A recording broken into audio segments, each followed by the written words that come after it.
Dan tiba-tiba Profesor Ali Hashmi, ulama besar Aceh, mengangkat Sutarji Kazum Bahri, baru ni dapat anugerah Adiluhung. Waktu mudanya memang bercanggah sekali di konsep Islam. Dia sebagai penyair muda dari Riau yang punya akal Jambi, Montreux, Bantul, Selokar. Bila sampai ke Jakarta, seolah-olah Melayu Riau tu tidak dominan di kalangan orang Jawa Jakarta. Jadi puisi tentang alam sekitar, tentang mentera-mentera ini dan sampaikan dalam bentuk cara dukun-dukun lama. Ya? Jadi orang pada bingung, dia pensan dibentang, mabuk. Maaf ya, sekarang sudah berubah masa lalunya. Dia harus baca puisi dengan sediakan minuman, botol. Terkenal sekali. Bila kita undang ke sini, sastrawan Datuk Allahyarham Usman Nawang bawa ke sini, waktu tu memang kami sediakan botol, tapi botolnya air mineral saja. Tapi cara penyampaian dia tetap mabuk-mabuk. Jadi kita sangka selama ni dia minum, mabuk, baca puisi.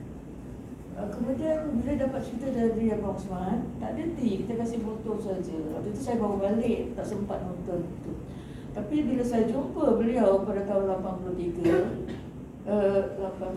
di Aceh, dia bisik pada saya, "Ti, kita ni orang Melayu lah Ti. Aku mabuk pura-pura je Ti, biar orang kasih aku minuman." Dia masih muda ya, padahal tidak ada duit nak beli. Tapi hatiku hanya Allah yang tahu. Waktu tu saya mimpi, saya interview dia kan, saya pun takut nak dekat dengan dia. Rupanya kejujuran ada pada manusia orang Melayu yang sudah dakwah Islamnya dah kuat.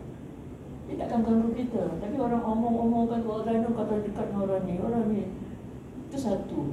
Sekarang dia sudah jadi Adiluhung, anugerah yang tertinggi. Baru sampai ke malam tadi, ya saya juga dipanggil untuk mencatat tentang kenangan saya tentang dia. Kemudian saya tanya pada ulama Aceh, "Pak, waktu di Tekan Pak, saya tidak pakai rambut Pak," katanya. "Siti, Tuhan tahu hati kita. Tunggu masanya Tuhan buktikan yang kita ni orang tahu kau Islam," katanya. "Namamu saja sudah Islam." Dia pandai menggoda. Dia tidak ada anak, dia ada anak 9 orang semua lelaki, anak bongsu baru dapat perempuan. Jadi dia gairah untuk mendampingi anak-anak perempuan. Siapa yang didampinginya? Siapa yang datang menghadap dia? Jadi tak tahu Ustazah dah sampai ke Aceh belum? Ada masjid yang tertua di Aceh itu kan, pernah dirobohkan oleh Belanda dan Belanda ganti sekali semula jadi gaya Kaabah lah kononnya ya, Kaabah zaman sekarang yang ada bulatan itu. Dia terima siapa saja yang masuk ke masjid. Jadi ada rombongan bintang filem datang dengan quick text-nya, dengan slide-nya. Dia selepas dia solat dari imam, dia berzikir, dia tak pulang ya. Kemudian dia pandang belakang, dia rendah.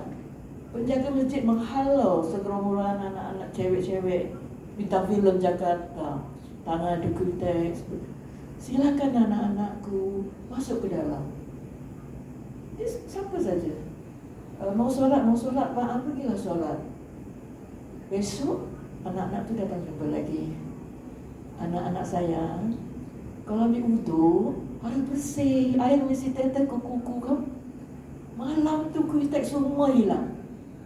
Tak ada pakai lipstick lagi. Jadi didikkannya dengan kasih sayang. Itu sekarang lepas itu 88 semua bintang filem yang ada masalah di Jakarta akan datang ke solat masjid itu. Ya? Jadi itu cantik sekali kalau bawa rombongan untuk berdakwah. Sebelum tsunami lebih murni. Sebelum tsunami azan saja kedai tutup. Tapi bila tsunami banyak orang luar datang membantu masalah-masalah itu. Dia tak sampai hati lah nak ganggu, mereka berjasa ya. Jadi waktu itu Profesor Hashmi pun sudah meninggal. Jadi sekarang kalau kita pergi ke Aceh, kafe pun sampai malam. Tapi itulah yang terjadi. Kerana terjadi musibah yang besar itu, banyak orang asing datang. Dan kerana kita pernah derita begitu, Tapi anak-anak muda bangkit, tak macam zaman saya pergi dulu.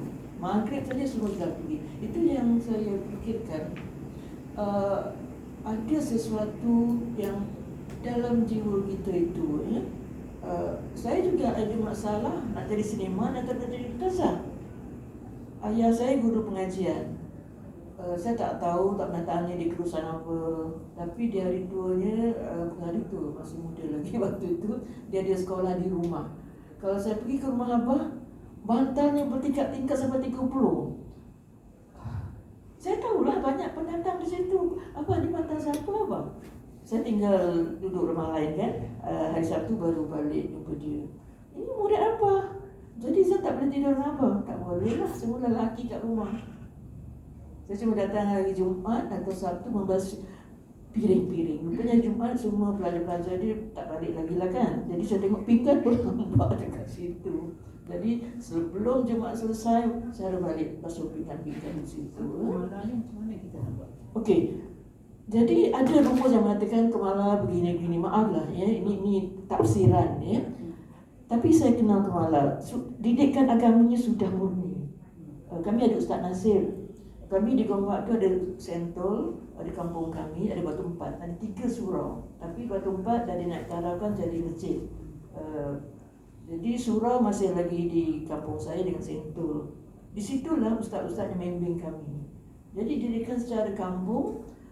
Kemudian yang saya katakan tadi, datuknya yang ulama juga. Ya, saya tak nak sebut nama itu dulu kemudian nanti nama dia. Ada nama jalan di Kampung Baru itu boleh cari ya.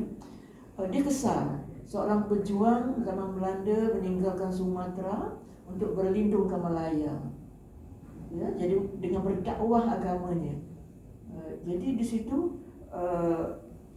dia merasa dia adalah anak pejuang melalui agama.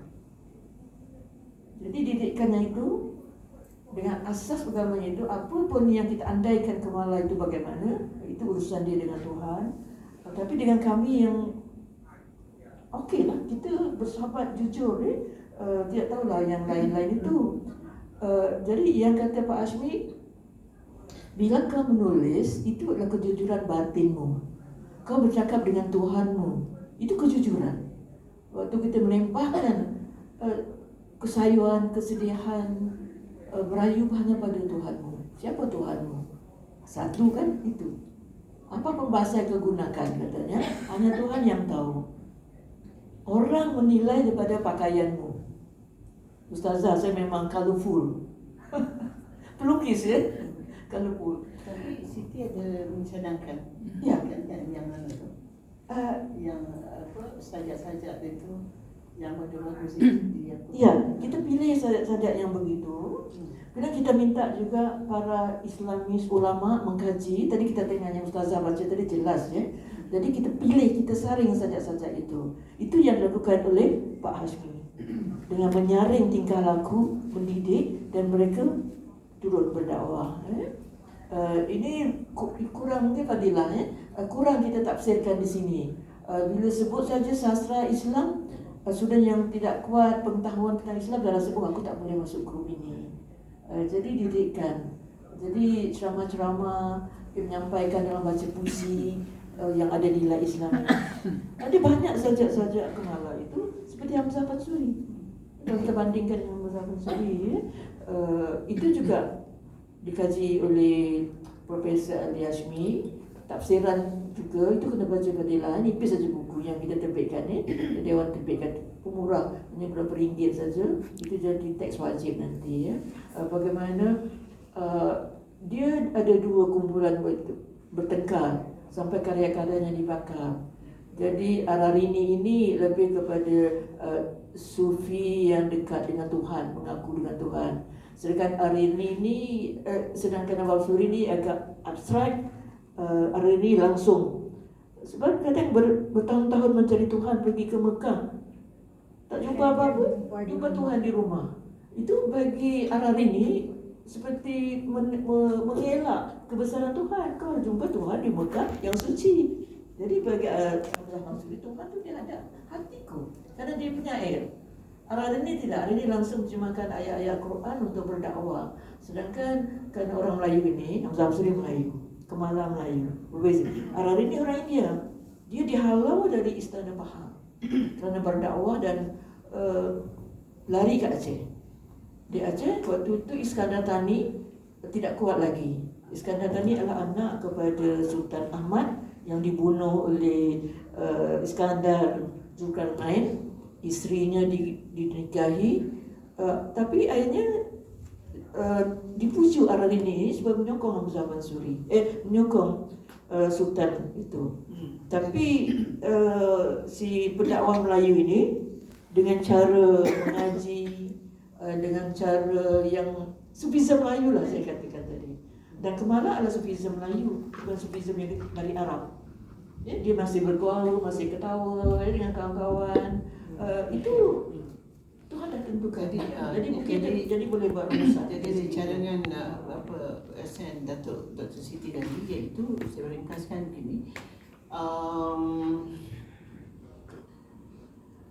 Kalau boleh untuk buat sementara, tak tahu macam mana oleh siapa, sajak-sajak terpilih arwah yang ada mempunyai nilai kerohanian yang tinggi, yang dirasakan oleh terutamanya untuk kalau boleh mendekati cerita dah SN Dr. Siti tadi tentang Sutaji itu menarik perhatian kerana cara berdakwah yang diberikan oleh namanya penyair tersebut ya.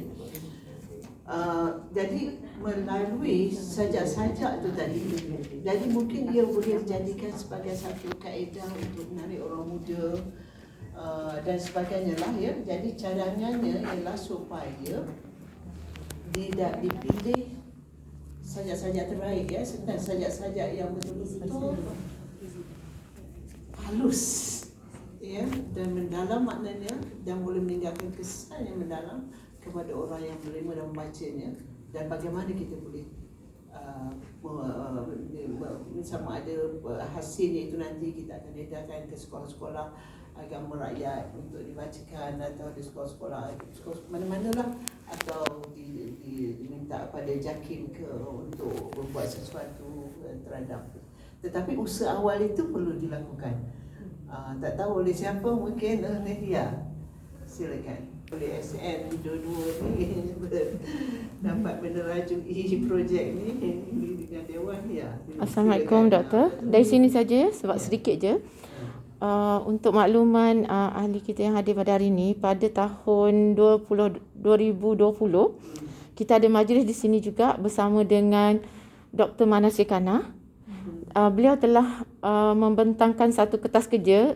Saya yang membacakan kertas tersebut, yang mana di dalam kertas tersebut Dr. Manasikana telah menganalisis dan telah membuat satu deklarasi bahawa Kemala Sufi.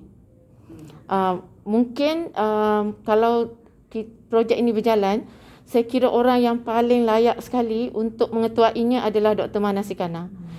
Kerana beliau telah pun meneliti karya-karya Allahyarham, saya kira sekejap sekian lama, dan kertas itu beliau bentangkan pada tahun 2020. Beliau bandingkan dengan Hamzah Mansuri. Yang itu saja dari saya, Doktor.